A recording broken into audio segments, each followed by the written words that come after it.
That deal made a total of $157,000. That's crazy. Yep. And you never saw a piece of it. I didn't see a penny. The kid just took the deal and ran. Well, yeah, I mean, I'll give a real brief overview, and I'm not trying to smear anybody, so I'm going to do him justice. I wouldn't be where I'm at without him giving me the chance.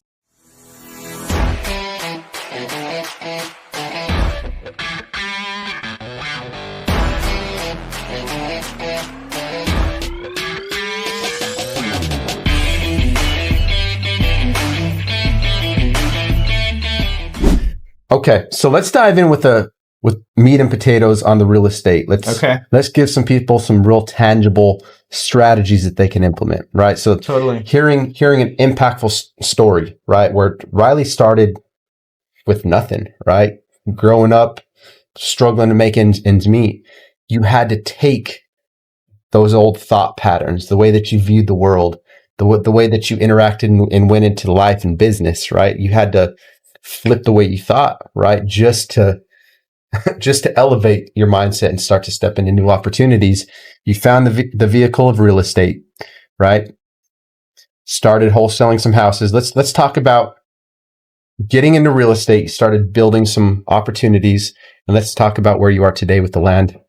Yeah. So I'll kind of talk about how I got into like why wholesaling, and then how I got to land, if that's okay. Absolutely. So, like I said, I did the VA thing, zero down, but I didn't have money, right? And I'm like, you go through and you look at all the different ways you can invest in real estate and the things you can do. And, one thing you find nonstop is wholesale houses with no money down, no money in your pocket, and this and that. It's like the sexy new thing, right? Like everybody and their brother is wholesaling real estate now. Yeah. But it just like anybody else caught my eye. I'm like, okay, so I don't need any money. I don't need any of that. I just need some hustle. I could do that. I can hustle a little bit. So I used to listen to podcasts to and from work, because for like 5 years I had an hour commute each way. So that helped with my education. Oh yeah. And one morning I was listening to a podcast, and it was a Bigger Pockets podcast, and it was this young guy over in South Carolina, Greenville, South Carolina. And he was talking about, making these big spreads on land development deals, like wholesaling land that was developable and assigning it to developers. And he'd make, multiple six figures on a wholesale fee. And one single deal. That's more than most people make in a decade, bro, or 5 years, right? Yes. Yeah. At the median salary of America, that's like 5 years worth of at money, least. at least. And so that blew my mind. And this dude was, at the time, I think he was like 19 years old or something like that. He's young. So being the type of person that I don't care about, I'm not afraid to reach out to anybody, DM'd him on Instagram. Said, hey man, your story was amazing. I'm new to real estate. I'm trying to get into wholesaling. Is there any chance that you would need someone to cold call for you? I can, I got time. I just don't have money or a ton of knowledge. So, I don't mind doing that. So he set me up. I give him credit, man. He set me up cold calling. And he got me sent me these tax delinquency lists that he wanted me to cold call, and these lists and whatnot. And that got me going. It gave me a direction. It gave me something like basically put my feet on the ground. Yeah. Right. I was on my cell phone. I didn't have any fancy systems. I was literally just had an Excel spreadsheet that I printed and had my cell phone and started just dialing number after number. And to be honest, that wasn't getting me a ton of traction. I'd find a couple warm-ish leads that I'd send to him. None of them really went anywhere. So I told him, I was like, hey, I know you keep the land development stuff kind of close to the chest, but if I just on my own energy find a land deal that works and brings it to you, you don't have to teach me anything. If I just get lucky enough through my own efforts and find one, would you be willing to split it with me if it turned into a deal? He's like, yeah, I'd do that. I'd split that with, if it doesn't take anything from me, I don't have to teach you anything. You're just going to use your spare time. Sure. So, okay, cool. So when I wasn't calling his list, I'd go and I'd use Landglide. I paid like $10 a month for Landglide and started just scrolling around so I could see how big of a piece of land things are. And that's all I did in the beginning. I started moving around on Land Glide, literally on my phone, like, oh, there's a big piece of land. Where's it at? And zoom out. Huh? Yep, ping it. And sure enough, doing that, dude, I came across this 10-acre piece in Greer, South Carolina, and it was really close to downtown. I'd been doing my own research. I found out some of the due diligence, which if you're watching this, you need to go check out our land acquisitions training, because we go super in depth on basically what I was looking for then. But I figured out, hey, this actually, I think it has sewer available to it. It has water. I'm like, the topography of it's good. It's decent size. It's a really good location. Maybe this one will work, dude. So I called up the seller.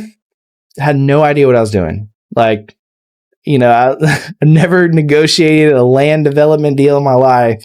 And I just started talking to the dude like, hey man, I'm looking to buy some land over here, trying to build some houses on it and blah, blah, blah. And so he's like, yeah, I might consider selling it. And he wanted a crazy high price. And we started going back and forth. Long story short, dude, I get it under contract for like $400,000 and, pitch it out to my guy, and he's like, wow, yeah, actually, hold on. I think that's a deal.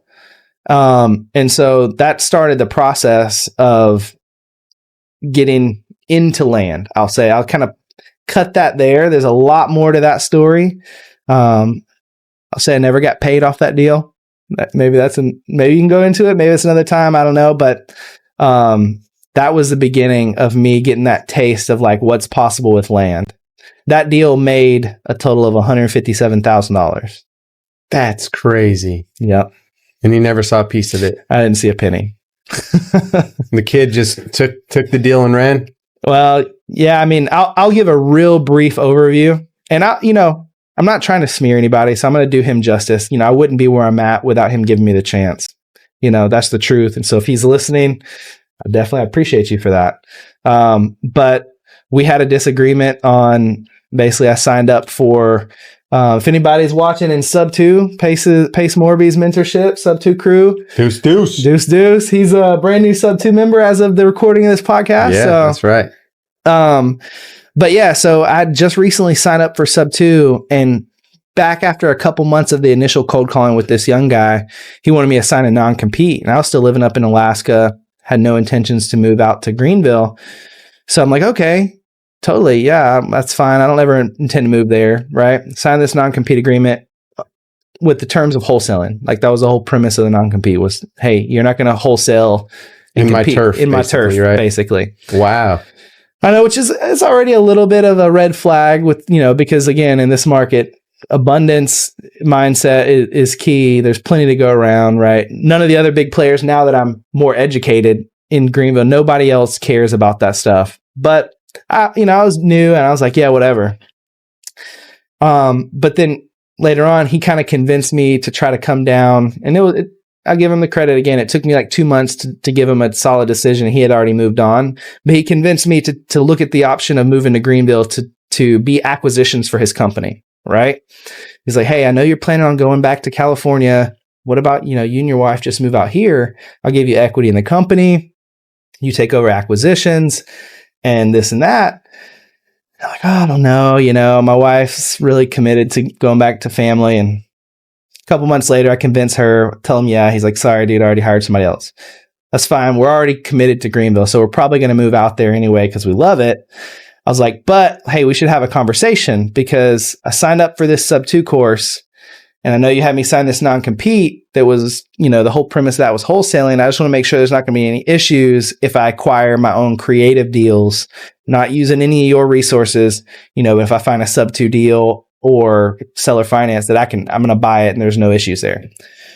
Well, they had an issue with that, and they said, no, you have to pay a wholesale fee to us if you find your own deal. Dang, what? Yeah. And so I'm like, that's not going to work. I can understand if I had equity in the company, right? I had a percentage ownership and I got to pay you a fee, but I don't have any equity in the company. You're just saying because I signed this non-compete on wholesaling that I can't acquire creative.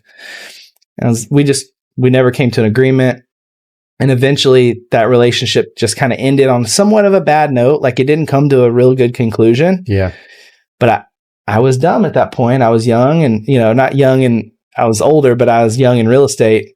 Didn't know to get anything on paper for our 50-50 agreement on the land deal. So when we split, he closed on the deal. I found that out from tax records. He made a lot of money and I made $0. Dang. But hey, it's a lesson, lessons learned. And things come back around, like nowadays I'm working. That's a long story there. I won't go into that, but I'm working with the developer who bought that deal from him. And he didn't know it at the time. The developer didn't know what was going on, but we're good friends now. And yeah, crazy, dude. It's incredible, man. Wild, this community and how things come around. But you can't be afraid of that stuff, dude. Like, yeah. And listening to this story, I mean, that's a perfect segue into like real estate and things to look out for, right? Because obviously, just like any other industry, there's going to be snakes. Right. But I'm going to say this. Don't take that like you have to walk around with your guard up everywhere you go. Yes. Because again, majority, 95% at least inside of this industry operate with an abundance mindset, right? Like there's not another community that I have found the time that I've been on this earth that is cheers on their friends, right? And really helps level up people inside of the industry, right? Like there's not another place where you can find people that actually got your back and aren't just going to like bicker and, whatever else. It's, real estate is an amazing community, right? Totally, dude. That guy should know better than to pull something like that. I know. He was, and that, I give him grace. He was young too. He was like 19, 20 years old. So he had maturing and wising up to do. And so did I. So, I'm not holding grudges against the dude. I'm never intending to come after him for any money, It is what it is. It's just par for the course. Yeah, I learned. I'm sure he learned some things, and we'll both be better, hopefully better for it. But to your point, one thing that I think is so big is like so many people, they go through stuff like that, and then they're tempted to get bitter and closed off, or revert to scarcity. But I relate that kind of like to the idea of love, right? If you always go around so afraid to be hurt that you never allow yourself to be vulnerable, then you'll never, ever have a healthy relationship. It's impossible. And in business, if you go around doing business with people so afraid that somebody's going to take advantage of you, you'll never go anywhere in business. You'll never do big deals because... Or you're putting that energy out there into the world already where it's going to be attracted to you, right? Yeah. You're planting that negative seed. It might not seem like a big thing. It's just in your mind. You're not talking about it, right? But thoughts are things, right? Thoughts become reality, right? Totally, dude. Be the source of what you seek, right? That's good. If you want breakthrough, if you want opportunity, if you want to get into the industry, start putting those thoughts out there, right? Control the way that you think, right? When you have those habitual patterns on negativity, man, throw on some headphones in the morning, find a motivational video and put that thing on replay every day when you get up, right? Oh, yeah. It will literally change your mind, right? Not overnight, but you do that same thing 6 months in a row, you best believe you're going to think different. 100%. Yep.